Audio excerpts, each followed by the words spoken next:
I used to suffer from what I call corporate professional loneliness. I don't anymore.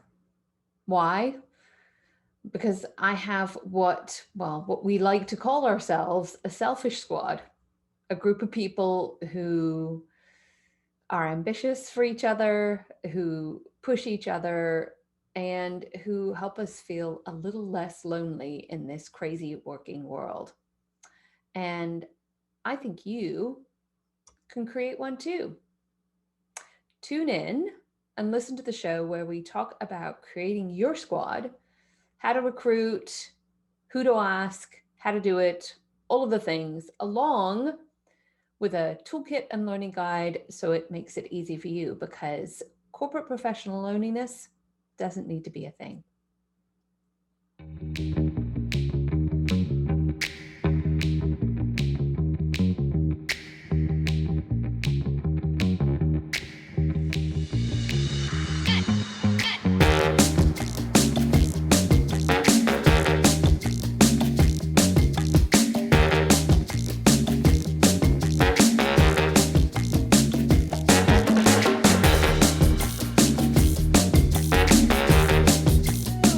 Welcome everybody to the Live with Joanna show. If this is your first time here, it's awesome to see some familiar faces. Just remember, we do love you to be cameras on so that we can certainly chat and get some reactions from you so I don't feel like I'm talking to a brick wall. But do keep yourselves on mute. Just as a reminder, the show flow is that we will have some initial information on building your squad in today's topic.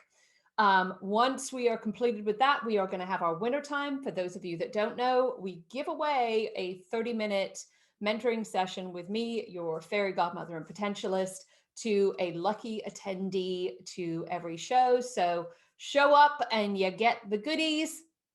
And then we'll be also sharing about next week and some of the tools that we've created for you. I know Kelly has done an awesome job of letting you know what they're all about. And then once we are done with all of that, we do record these sessions. We're going to let the recording stop, say goodbye to our YouTube audience, and then just open up to what I call Cinderella time. So open time for questions and ideas, specifically, preferably around the show content today, but in general. So last but not least, I have an ask for you before we get started with the information and whatever is flying over my head decides to crash. Is I would like to know why you signed up today. Is it because you're looking for a new job? Is it because, like Dawn, you show up every single week, come rain or come shine, and I kind of love you for that? Is it because you need a little confidence boost? Is it because somebody told you? All of the things. Kelly's going to be over watching your answers in chat. We are curious to know why people are showing up to the show and what we can do better. You're always welcome to give us feedback around the content we're producing, because our goal with these live shows is to help everybody feel more confident and empowered to explore their future selves and really take agency over their future and specifically in their professions. Because I believe that when we're all doing that, we all win at the end of the day. Okay, so that's all of the homework and logistics stuff to cover really quickly. So I want to start out with a little bit of a story and an idea I wanted to share with you. And you are all going to get me to get super vulnerable in about 20 seconds or less, because I want to talk about what you were like before you became the awesome, totally badass professional that you are today, and talk about your childhood and when you were a kid. And these are the three phases of my childhood. I had a pretty interesting one that started in the southern part of England in a very different childhood. And then I moved to Texas as a teenager, which, as you can imagine, was a bit of a surprise. But when I was thinking about this idea of having a squad and having the people around you, it really made me go back and say, like, when was the last time I felt like I had a squad? When was it I felt like I had people who showed me who I could be rather than we're just my friends. And my very first squad mate, as you can see, that is me in the life jacket with the little blonde curly hair, was my older sister, Harriet. Um, and she was pretty tough and made me do all sorts of things that I wasn't entirely sure I wanted to do. And it wasn't until my younger sister shows up that I was like, oh, this is how you get to be a squad mate to somebody else.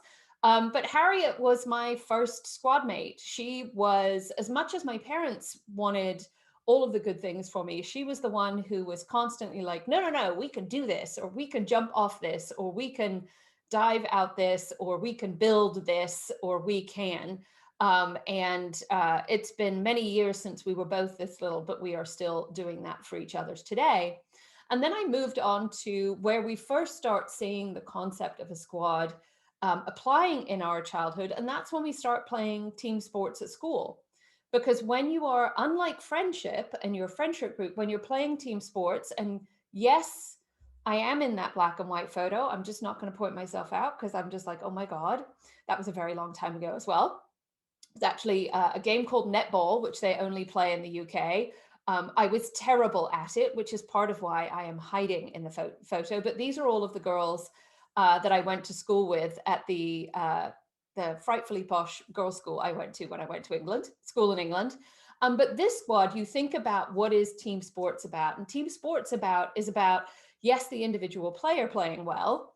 I was not chosen for this particular sport very often. I was much more of a field hockey girl, but it is about actually playing together, which is the first introduction we get to the idea of the world of work. And then the last squad, yes, I was a teenager of the 80s in kind of a delightfully horrifying way. Were, yes, my friends when I was in high school, but they were also, as you can tell, this rambunctious group who taught me that it was okay to color outside the lines, literally in this case and metaphorically. And they have all, I'm actually amazingly still friends with all of these folks, but they were the ones who, when I first showed up in Texas as a very proper British schoolgirl integrating into the Texas system, taught me who I could be as a new person. And I am eternally grateful for them. And while, yes, they were also my friends, they were also my squad, they were my potentialists, they were the ones in a very kind of crazy sort of way helped me color outside the lines. And I can fairly confidently say at least half of them are still dramatically coloring outside the lines today. And I share all of this because it really made me start thinking about, do we have this in the working world? And as much as, yes, we have colleagues, and I actually want to stop this so I can see you guys. Oh, and it is just not letting me do this.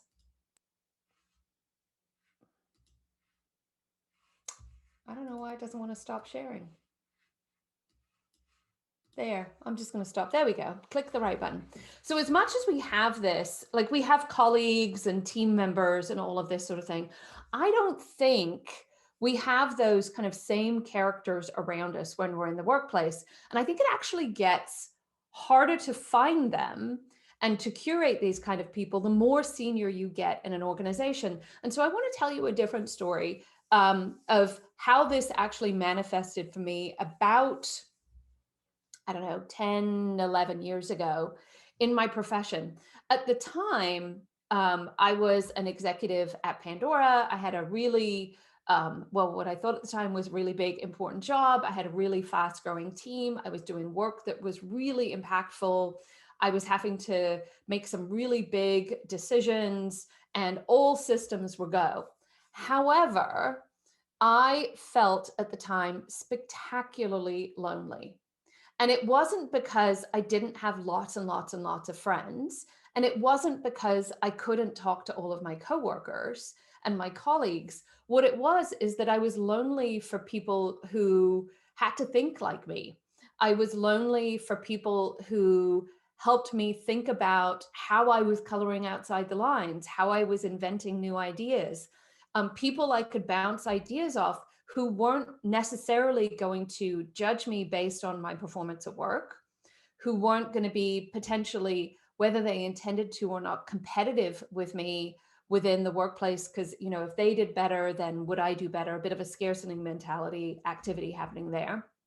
I didn't have all of these characters in my life. And I was invited just through the every decision made about you is made in a room that you're not in network magic, to be part of a group of, I think there were 12 of us, 12 women who were in technology in Silicon Valley, to meet on a monthly basis and talk about the idea of what is it you're known for and get to know each other, and went through this structured program for a year.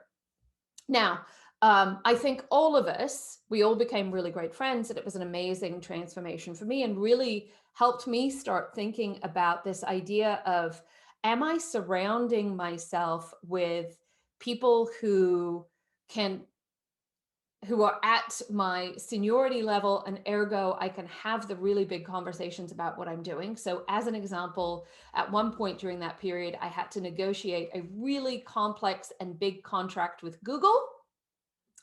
And while I certainly could talk to my coworkers and peers, I was being looked at as the decision maker on it. And so I needed to be buttoned up. And while I could talk to it with my friends and my mom and my sisters, their eyes would kind of roll back in their head and be like, I have no idea what you're talking about. When you're negotiating a multi-million-dollar deal with a company the size of Google, you need an advisory set. And this group of women were absolutely that for me, because they were trusted. They understood what my ambitions were. They understood what work I was trying to do, and were able to help me think through how to negotiate and how to approach a really complex deal like that. So that's just a really great example of where they were specifically useful as my squad. But what we all learned in this year in helping each other is that we were all what we call professionally lonely. We were all struggling with, who are these people around me who are going through this experience, what feels like alone, because the bar on expectation was super high, but didn't need to be. And there's people that we could talk to. And so this became a really, really big part of my life. And I've always since then curated my own squad, all the way through to last year, when after the pandemic hit, and as I can imagine for all of you, when March came along, my entire business came to a screeching halt. And I was like, oh my God, what is going to happen here? And I was a tiny bit panicked, kind of like everybody, because we all had to go through a big transformation. And I was like, ooh, you know what I don't have around me is I don't have a squad that I can go, oh my God, I'm totally panicked with, and say it with confidence and trust. And so I went out and recruited a new squad for this time of my life, because the squad I had before was for Joanna in corporate America working for somebody else. And I needed a new squad who was Joanna, who is still very much working with corporate America, but is also a bit of an entrepreneur and a bit of a trailblazer and a bit of everything else, and obsessed with the idea of the future. And so went out looking for people who I felt had that same mix of characteristics and who might be interesting. And long story short there, we as a group, and we did all sorts of crazy things, because one of the people was calling from a southernmost corner of the UK, and another person was calling in from Singapore. So we had multiple countries involved, but we met on a Zoom call every week for the entire year, and used the construct of future studies as a discussion guide for us. And again, every single one of us came out the other side and was like, wow, it was incredibly helpful as I have to step out of my comfort zone and create something new, as I have to lean into ambiguity and the fear of, well, what was last year, both the elections and the pandemic and all of the things, to have a group of people who were equally ambitious for me, who were equally ambitious for themselves, who were curious, and who could be advisors along the way. And one of the things that I get very excited about is when some of my friends from across my network get to know each other, and in the process actually made that happen too.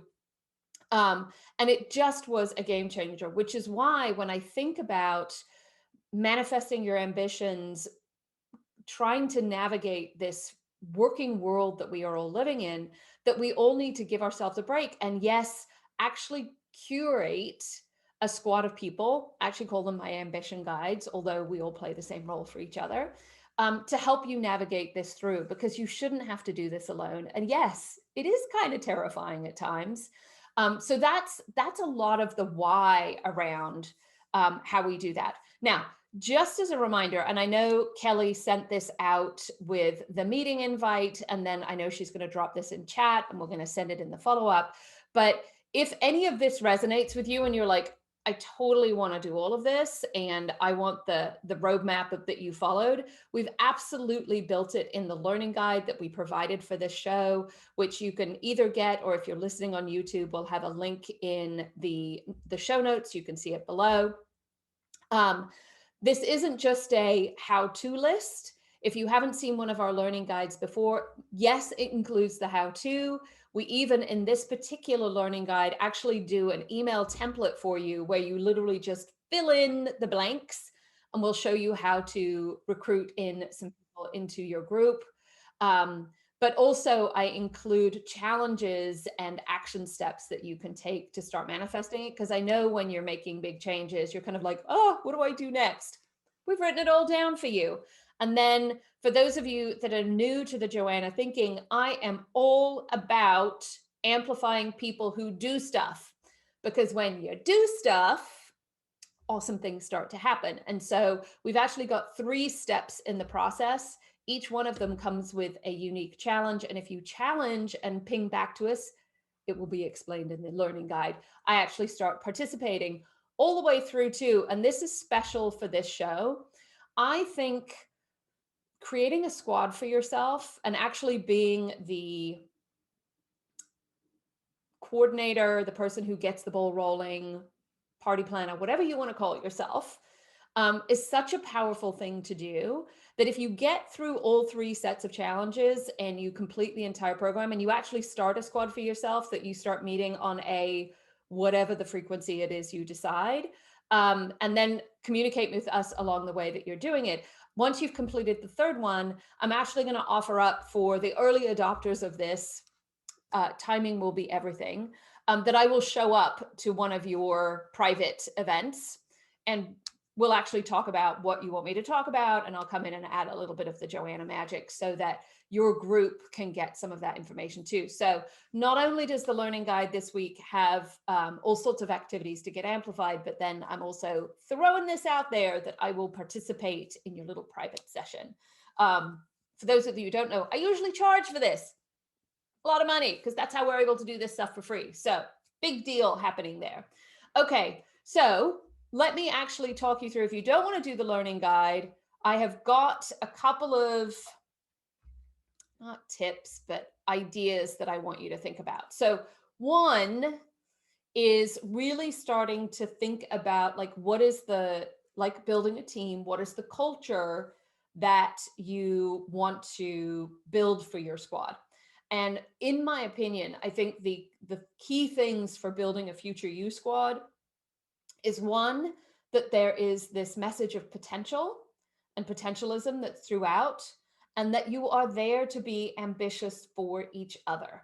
It's such a powerful thing when everybody is hands in on admission. You're also there to support.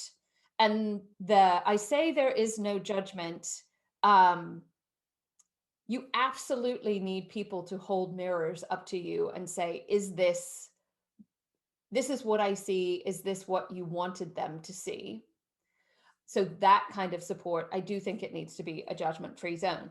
So how do you start thinking about all this? So as you've seen a couple of times, the first question I ask is, well, who do I know? And I think I have a little over 5,000 connections on LinkedIn. So the who I know question is actually quite big. This is absolutely an every decision made about you and your opportunities is made in a room that you're not in. But for you, doing it for other people. So I always do a really comprehensive, and am I saying you need to go through all 5,000? No, but go through a fairly exhaustive list of who are all of the potential people who could be part of this. and start creating kind of your own criteria for selection. And I'm very specific around, for the squad that I wanted to build, what questions did I want to ask, which then brought me to what was my really filtering question was, who in all of my engagements and networks, who seemed ambitious for me? Yes, it's a very selfish question, but I thought it was actually very telling of who the characters were who were going to show up and the kind of person I wanted to have include in the group. For those of you that haven't read Adam Grant's Givers and Takers, it is somebody who is actively ambitious for you is absolutely a sign of a giver, but a giver who is actually trying to manifest potential. Now, I put a tiny pin in this one. Ambitious for you and sponsor are two different things. Ambitious for you is somebody who you are equally ambitious for, who you are not potentially nervous about getting their feedback, who you're not nervous about them being included in the group. Sponsors often are ambitious for you, but they're actually at a different level, or however you want to categorize them, because they've got more relationship capital. But the who seems ambitious for me was a really helpful question. And then also, who seems ambitious for others? The next question I always ask is who, as you've noticed, I like to surround myself with people who color outside the lines, but who are the people who are coloring outside the lines already? I am constantly fascinated in emerging technology, emerging trends, the future of technology, the future of work, the future of everything. Who are the people who I see already talking about this? Who are the people who are comfortable experimenting? Because by putting a squad together, you're beginning to color outside the lines a little bit. Again, these are my questions for my group. How you think about these questions are entirely up to you, but these ones have certainly been effective for me. And then last but not least, in these questions, who is it I want to amplify? And this comes back to the question is, who is it I am ambitious for? I have more people than I would like to count that I wish more people knew about. It is part of why I do the work today. For those of you that don't know, I actually ran a project for a little over 2 years called the Lady Badass Experiment, where I went out and I promoted a different person every week.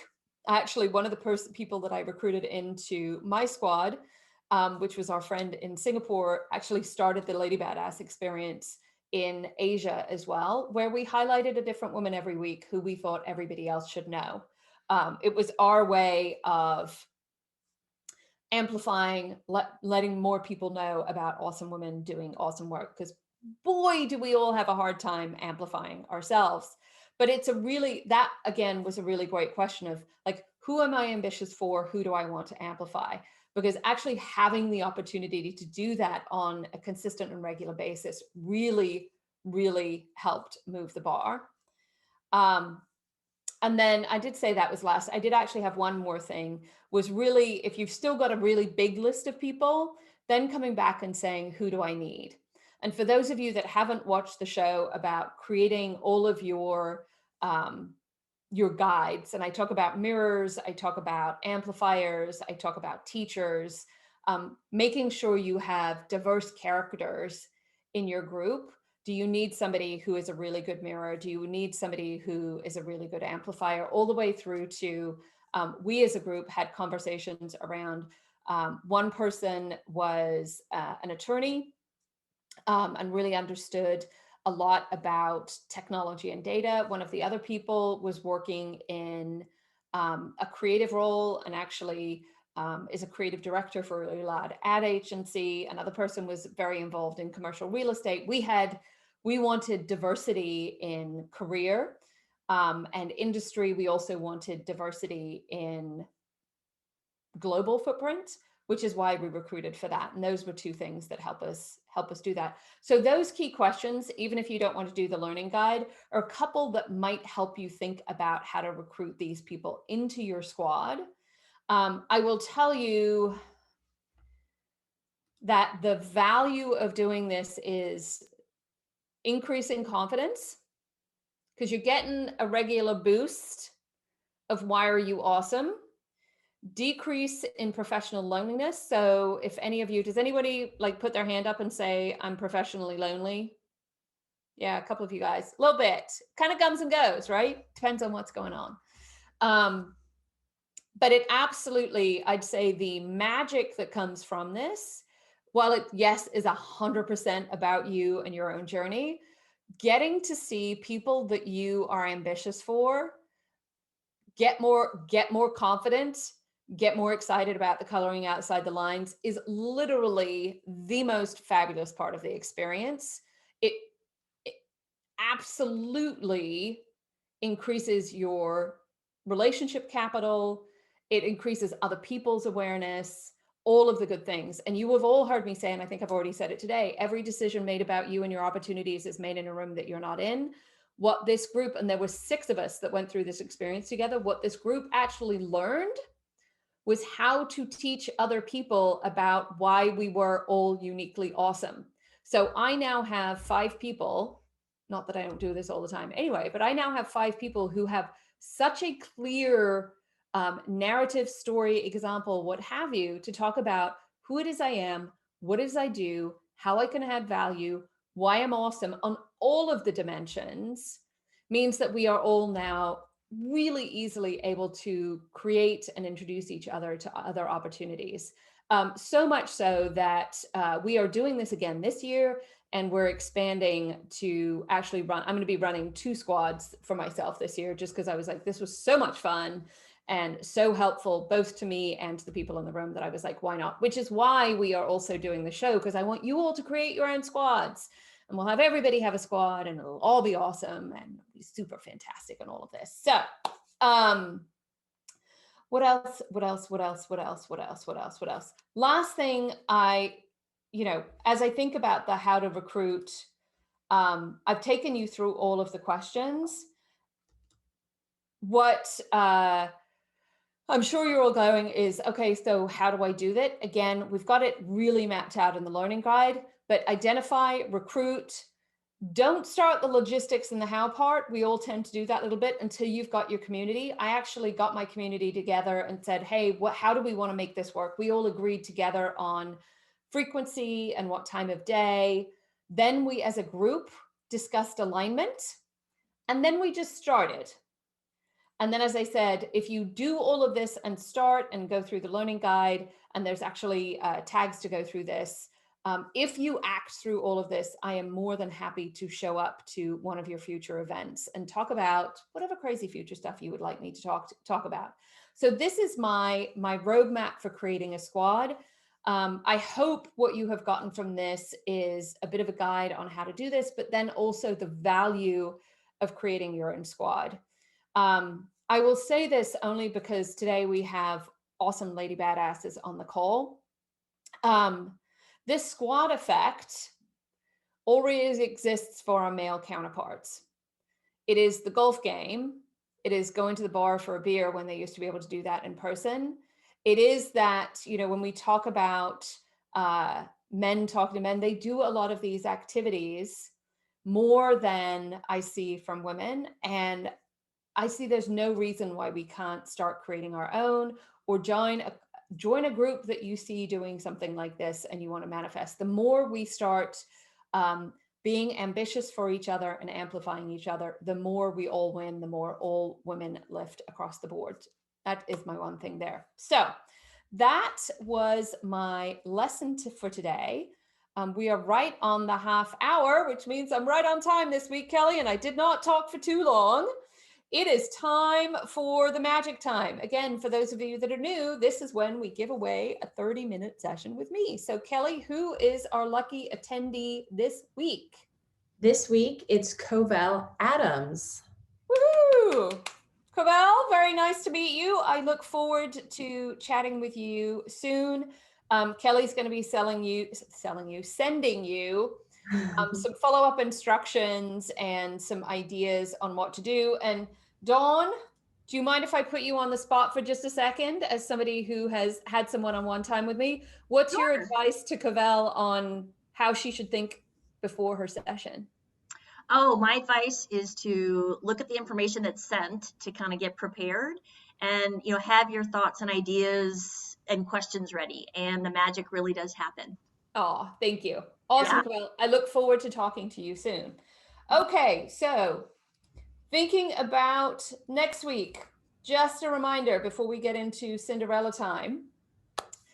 Next week, I'm going to be talking about how you too can become a fairy godmother. It's literally the best job in the world. So the show is going to be about why identifying other people's magic is the key to success.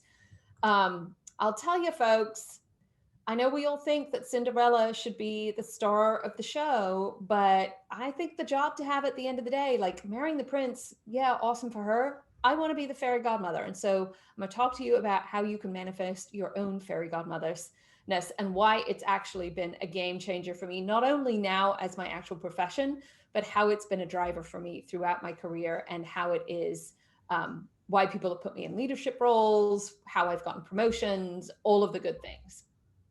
Again, just as a reminder, if you want to get the learning guide, Kelly's going to be dropping the link in chat. We'll be sending it afterwards. We're also, if you've not worked through any of the guides and you're like, oh, $10 is a bit out of my budget, come on. We do have what I call JOANNA'S 23 questions. It's just a set of questions I ask anybody if they are trying to think about the future you. That is a free download.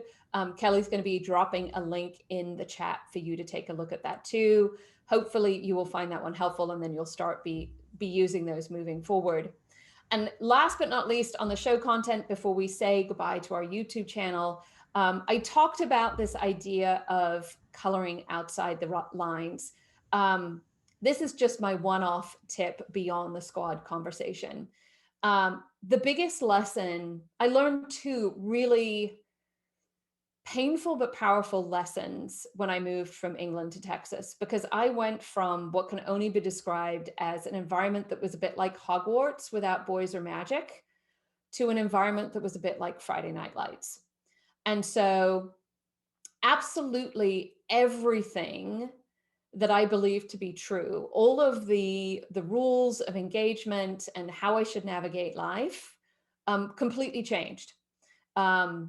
Who I was supposed to be, what I was supposed to be when I grow up, everything. The rule book, in essence, other than the do not hurt and or injure somebody and do not be a jerk, all of the other rules got thrown out the window. And not only thrown out the window, but like set on fire. And then I think people dumped garbage on them. And so at 15, I had to learn a new rule book and almost create a new rule book. And I share that because most of us right now are super stressed because of the pandemic and the ambiguousness of the future and how is it going to be and when is the vaccine going to come out and what is the new future of work, what is the new future me. And I'm just going to share with you, you have all metaphorically just moved from England to Texas. And the lesson I took out of that toss the rule book just got burned up is to recognize that the rules are just social constructs, except for the don't be a jerk ones.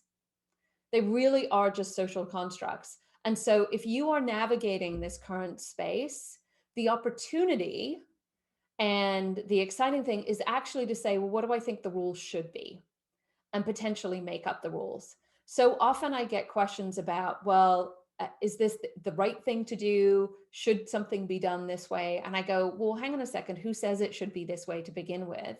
And in this new environment, should the rule be different? And so I'm a big, big fan of experimentation and coloring outside the lines of making up your own rules, because the clearer your rule book is, the easier it is for others to play by it too. And I think if you do that with generosity and your sprinkle of fairy godmotherness, you can do nothing but win.